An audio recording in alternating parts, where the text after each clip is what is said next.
Hello and welcome to my second mini coaching session.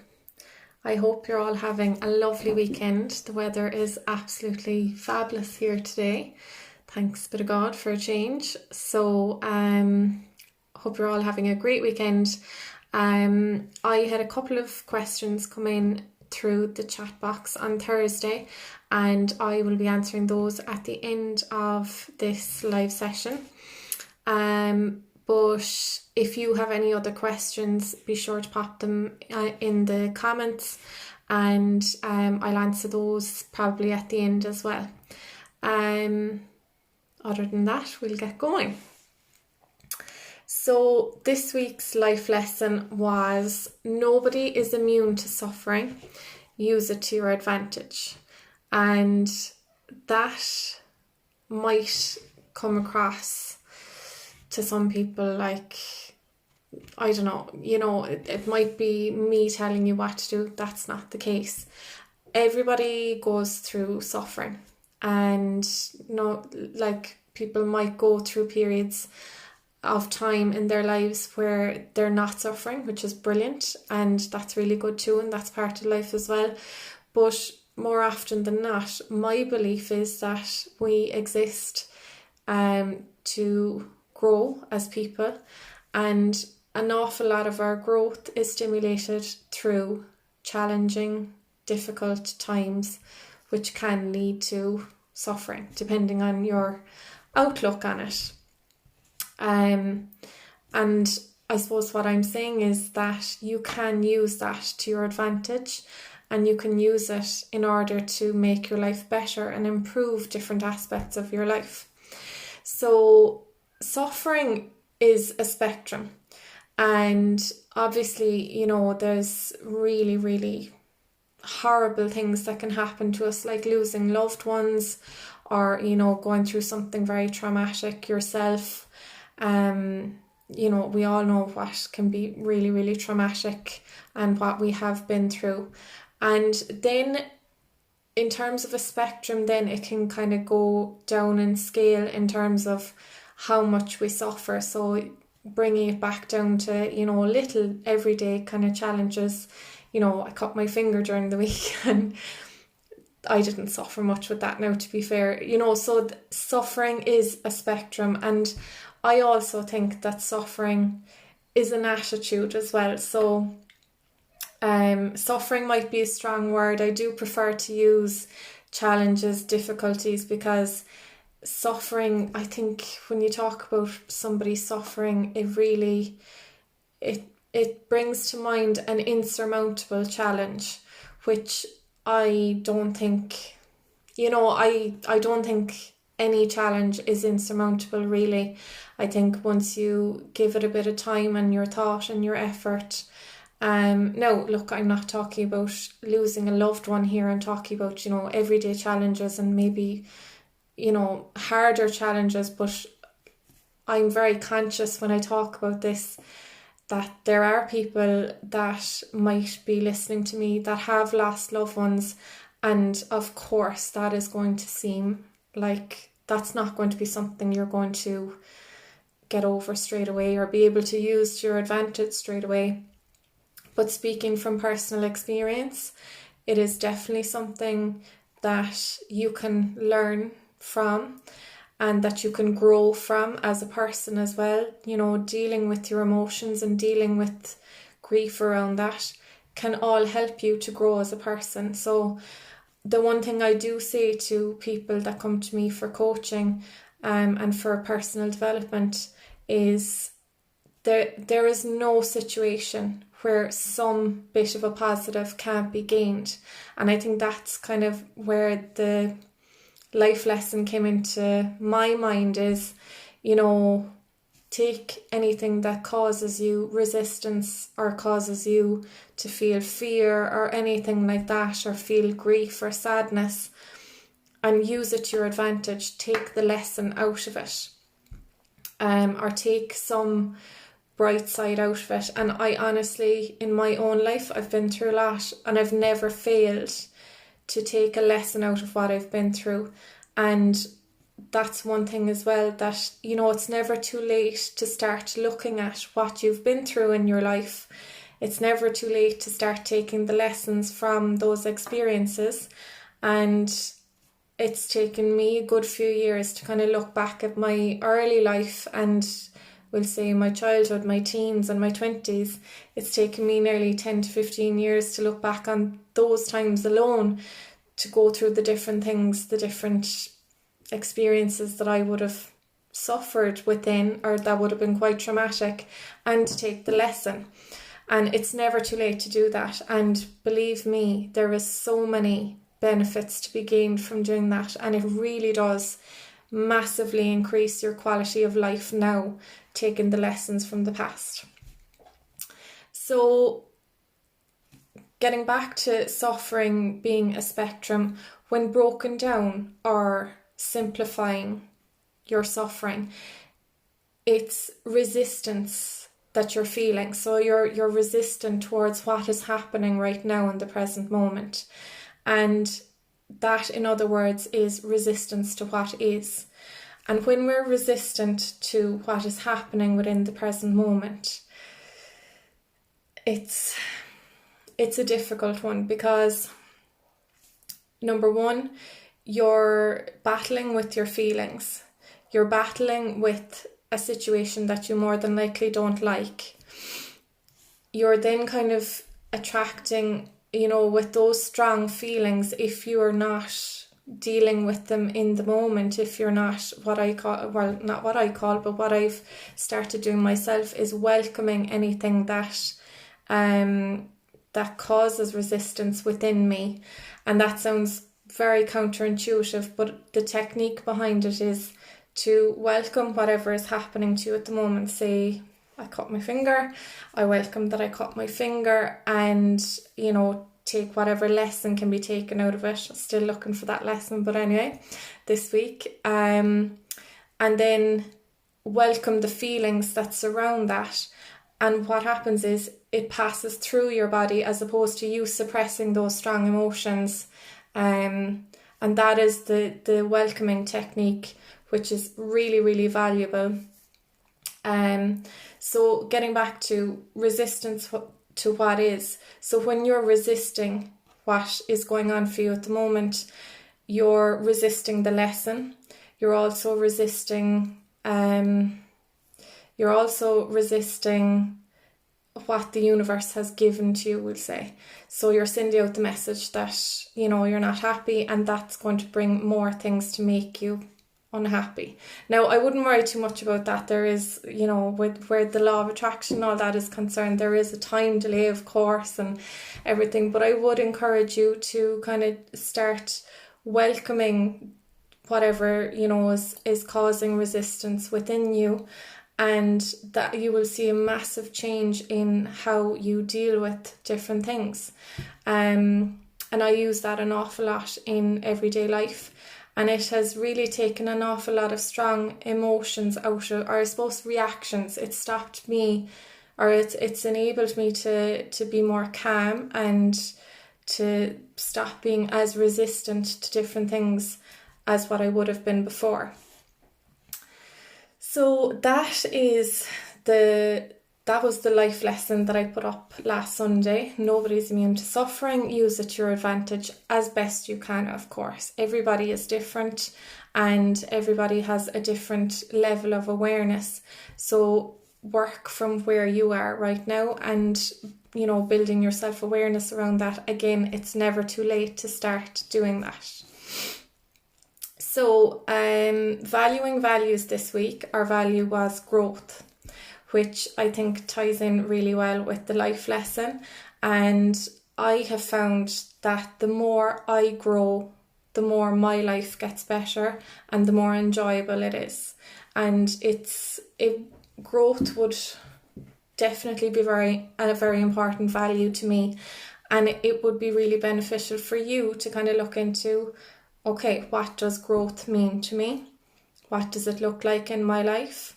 Am I honouring growth as a value? Am I actively growing from my experiences? Am I looking for the lesson within different challenges or problems, and what does growth look like to you? What does it mean to you? You could give it a score of 1 to 10. So for me at the moment, I think my growth, I put a good bit of effort into it, so it would be around a 7 or an 8. It depends on how much time you have and how much balance you have in your life as well, in terms of what you can dedicate to growth. And it can vary as well. It can be career growth, it can be personal growth, it could be spiritual growth, it could be helping to, or it could be making the effort to exercise, or that your body make body improvements. It could be anything. It falls into many different areas of your life. But again, it's good to, what's the word I'm looking for? My brain sometimes. It's good to assess. Assessment is the word I'm looking for. It's good to assess and see where you are with this value and how much are you honouring it within your life. So my quote this week was, emotional resilience, the ability to bounce back after something bad happens, is also one of the strongest indicators for who will live to be 100. And Deepak Chopra wrote that. And I think emotional resilience is one thing that has really helped me to get through difficult times in my life. And for some people, it comes naturally. For others, it's something they have to work on. I also think emotional resilience involves taking personal responsibility for your emotions and learning how to manage them, how to regulate them in a healthy way. So when looking at your emotional resilience, take a look at your emotions in general. How do you manage them? How do you regulate them? Do you suppress them? In Ireland, and no doubt in many other countries, I suppose I can only speak for where I'm living, it is a huge pattern still to suppress our emotions. It's what we've been brought up with, and that is absolutely no fault on anybody that has raised us or anybody that has gone before us, our parents, grandparents. It's no fault of anybody's, because that's this is a very much ingrained pattern through hundreds and hundreds of years. Emotions is a scary thing for people. So that pattern of emotional suppression is what I would attribute an awful lot of problems in mental health to, because mental health and emotional health are really very much tied in together. I know with mental health you've kind of mindset and all of that, but your mental health is very much determined by your emotional health and how you're able to manage and regulate your emotions.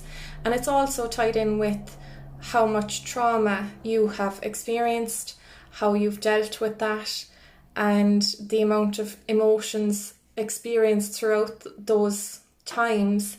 And were you able to let the emotions go through your body, or were you taught and told and given no choice but to suppress those emotions? So when I started looking into my own personal development and going to counselling and going to coaching and, working on my emotions, because I had gotten to a point where I realised I was kind of, my body and my mind were very cut off. They were very separated, and I wasn't able to experience my emotions the way I should have been, to the point where I had gotten quite numb.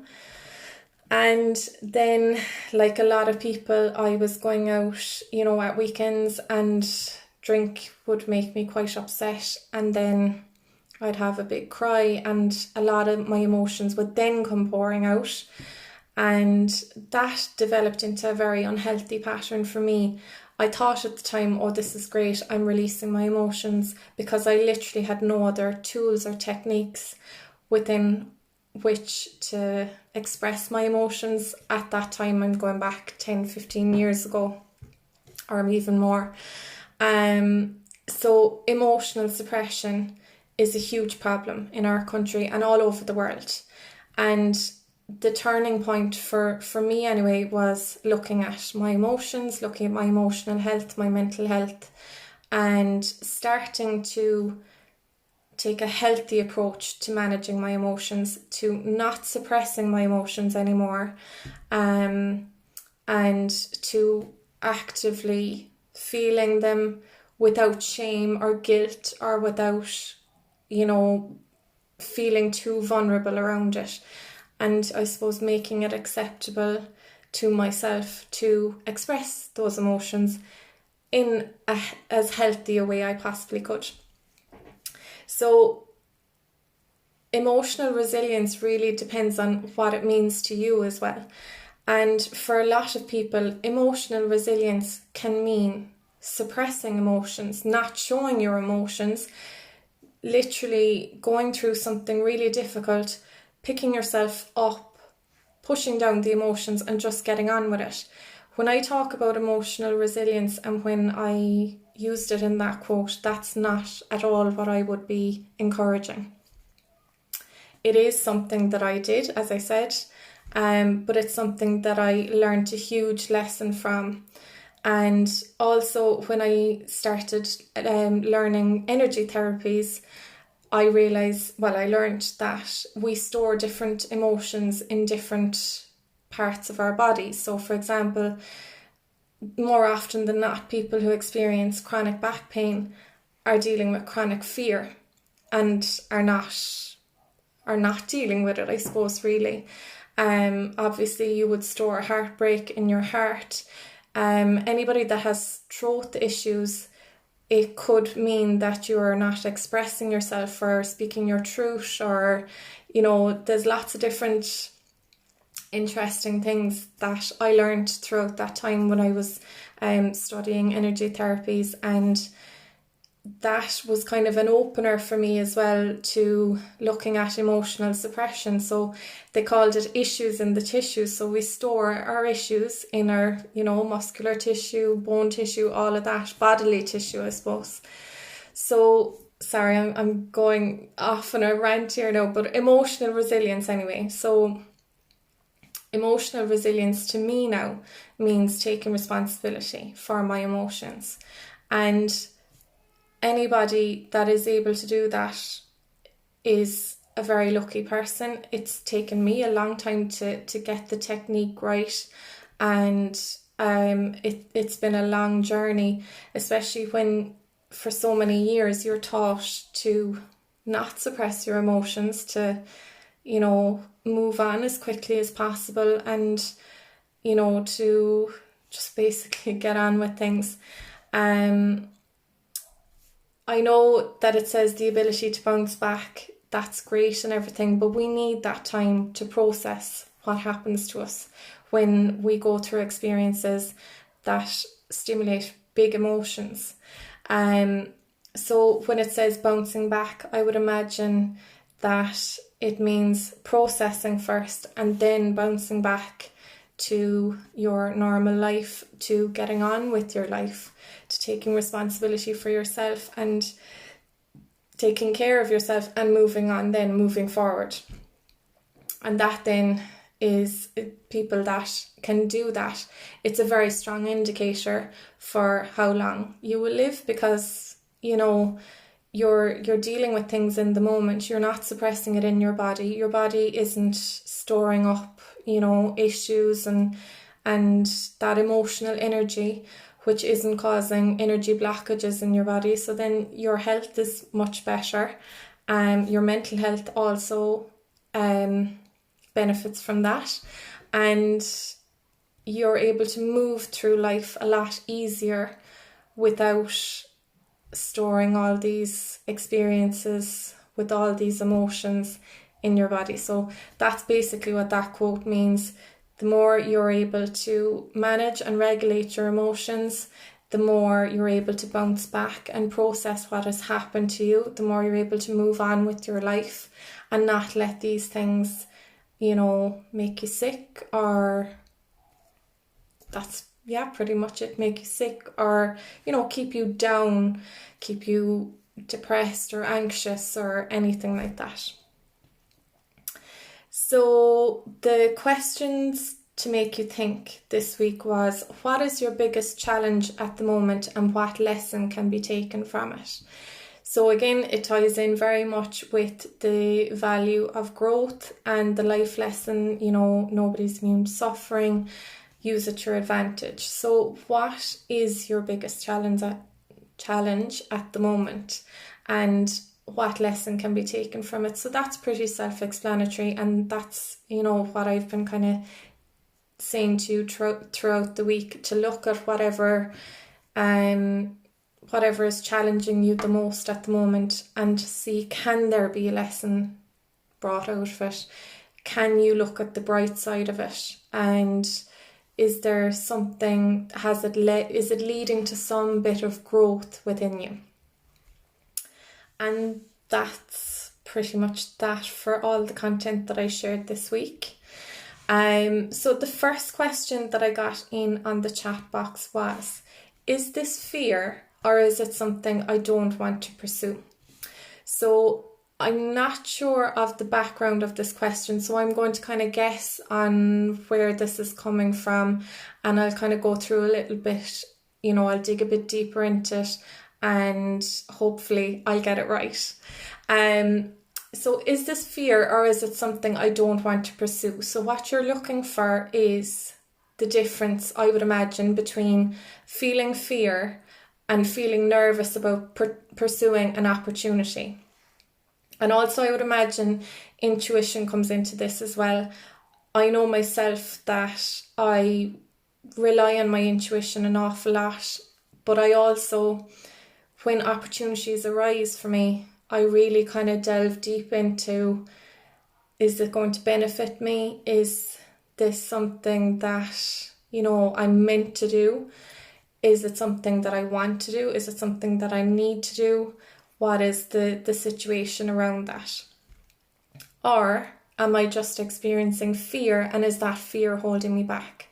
So naturally, opportunities come up in life all the time, and we take some and we leave others, and that's absolutely fine. We are, as I suppose, in our nature as human beings, we're risk takers. And the reason being is taking risks enables us to grow. So is this fear or is it something I don't want to pursue? Obviously, there's an opportunity coming up for you at the moment. Brilliant. And obviously, you're feeling a bit of fear around it. You're unsure whether to proceed with it or not. So what I would be saying to you is, face the fear first of all. If you take this opportunity, what is the worst thing that could happen? Really face that fear. Bring it out into the open. Otherwise, it stays underneath in your subconscious and it's not going to go away unless you actually face it head on. What is the worst that could happen here? And when you face it, it's not actually as scary. Or is this something that I don't want to pursue? So is it something that you don't want? Are you doing it because you need to do it? Are you doing it because you feel you should do it? I don't know what the opportunity is, so I'm trying to give you every angle around it. I think also look to your gut, your intuition, and how does it feel when you think about this opportunity?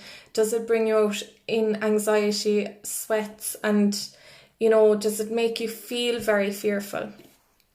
I think when we're trying to weigh up an opportunity like that, our bodies can be a great tool basically to assess how you're feeling about a situation or an opportunity. So fear is very much felt in the body, it's felt in the gut, it's felt in our blood pressure and our heart rate.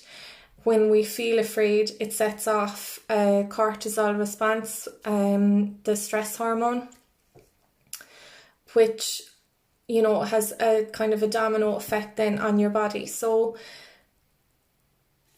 again, look into what is the fear around this opportunity, what's the worst that could happen, what is the best that could happen. So how will this opportunity benefit you, and what will you need to pursue it? And basically, I suppose what I'm saying is to look at it from all angles. Also, when we're within our comfort zone, it feels good. But when an opportunity comes up, more often than not, opportunities tend to be a bit outside our comfort zone. So it's natural that you're going to feel a bit of fear. But too much fear, a lot of fear, strong feelings, to me would suggest that your intuition is kicking in and saying, I don't know, is this for you? So just be aware of that and give yourself a bit of time to make any decisions on any opportunities that do come up. Also looking at your needs, your wants. What is it that you need around this? What would you like to see happen? And all of those things, basically taking a 360 view, looking at it from every angle, helps you then to make an informed decision. But don't deny your feelings also, because at the end of the day, we have intuition, we have those gut feelings are very, very valuable, and our impulses as well. And this is something I'm going to be going into in the coming weeks. We have been taught to kind of deny our impulses, and we have been taught that impulsivity isn't a good thing, but in fact it actually is. And our impulses are naturally designed to help us move with our natural path through life. So impulses are actually a really good thing. They may at the time lead you into, situations where a lot of growth is going to happen, but that's a good thing. And one last thing that I want to say about this question, is it fear or is it something I don't want to pursue?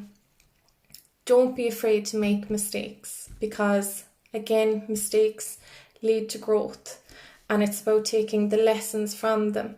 And I find the more you look back at maybe mistakes you might have made, the more you take the lesson from them, the less you tend to make going forward. Or else maybe it's that you don't look upon them as mistakes anymore. Well, I don't really. I look at things that don't work out for me as more growth opportunities now. So it all depends on how you look at the opportunity that's in front of you. And yeah, don't be afraid to take a risk. And if it doesn't work out, there will always be growth or learning to be taken from it. So I hope that helps. And let me know if it does. The other question that came in was the person was looking for tips around boundaries, keeping more of my time and personal space post-COVID. So this is a really, really good question. And it's something that's really going to come up in the next few months, because with everything opening up, it's starting to... People are so used to now having this insular life at home and not visiting other people, not going out meeting friends and things like that. So it's bound to cause a bit of social anxiety, everything opening back up again. Obviously people are looking forward to that as well, that's great, but not everybody is. And there's a lot of people that have really enjoyed the insular life and the, almost hibernation element of COVID. Which there's absolutely nothing wrong with as well. Some people are outgoing and other people are more, introverted. So absolutely nothing wrong with that either. And I know myself that I've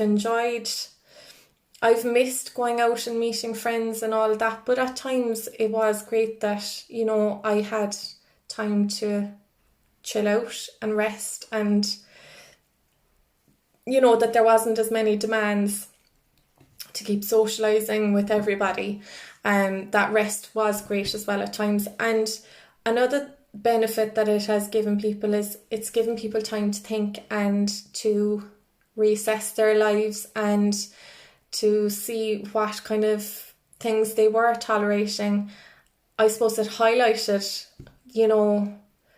it highlighted things that they may have been tolerating, and it enabled them to break free of those things that they were tolerating.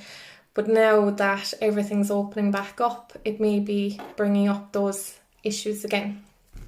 So, tips for boundaries. The first thing is, I was going to say balance, but that's the second thing. The first thing is just to be aware, what were you tolerating? What was your life like? Have a look back before pre-COVID. What was life like? Was it really busy? How were you overstretching? What benefits did COVID then bring for you? I have a thing written down there. So look back at your experience. What elements of, we'll say, the whole COVID experience would you like to keep? What elements did you actually benefit from? What were you tolerating that COVID enabled you to be free from? So, what was it that you did enjoy? What was it that you're a bit iffy about now, where your personal space is concerned and moving back into society and time as well? Another thing, it's okay to say no. If there's something that you feel you're not going to enjoy or you're not going to get benefit or value from, don't be afraid to say no. I'm not encouraging anybody to cut themselves off from people or experiences or anything like that. But boundaries is all about you and what you enjoy, what you get benefit from, what you get value from. And yeah, it is okay to say no. In terms of time and personal space and all of that, what I do is I plan my month ahead, or even a couple of months ahead, and I organise, okay, when am I going to need time for myself? When am I going to need time for my business? I also have another job, so that's all tied in around that as well. But I always, number one, make time for myself. So I know, okay, I'm going to have a day here where I'm just going to rest completely. I'm going to chill out in the sitting room and I'm going to watch Netflix or read books or do whatever, do my self-care. That's always my priority when planning ahead for, the next month or whatever. Then I make time for the business or for coaching or whatever it is. And then because that's a big responsibility for me, so just to look into what your responsibilities are. I also plan around spending time with my loved ones and then also my friends. So that's what I do. So I make sure that I have free time set aside for my own self-care. I have free time set aside for working on things that I want to work on, and I have free time set aside for socialising, spending time with friends. Obviously that looked quite different during COVID, and I was kind of working throughout COVID as well. But for you, it's important to look into what's appropriate for you. So in terms of setting boundaries, then it's all about balance. And, look, we mightn't always be able to hold those boundaries, and that's okay. There's absolutely nothing wrong with that. But when you do realise that, okay, my boundaries need a bit of strengthening here, it's time to take a step back then and look at, right, this is what I'm willing to do or that I'm willing to tolerate. Setting boundaries is about setting limits, basically. So it's about seeing what is comfortable for you, what isn't, and then it's about putting a plan of action putting together a plan of action in terms of, right, if this boundary if someone's pushing it or some situation is pushing this boundary, what am I going to do? And then it's about having coping mechanisms around that. And it's about also building your confidence behind it, the confidence to say no when you have to, or to directly communicate to somebody, if you have to as well, that this is what I'm this is what I'm able to do. And, I don't appreciate you pushing this boundary with me. It's all about clear and direct communication as confidently as possible. But it's also about being self-aware and knowing when a boundary is being pushed with you and what's your limit, what are you willing to tolerate and what are you not. So yeah, I hope I've answered those questions. I've tried as best I can anyway, and let me know if you get the benefit from those. I will be hopefully doing my live again next week, next Saturday, I think. Yeah. So I will be putting up a chat box again on Thursday. You can ask any questions. Doesn't have to be relevant to whatever the content is next week. It can be things in general, anything that you might be struggling with, or questions about coaching or anything to do with personal development. Be sure to pop me a question and I'd be only delighted to answer.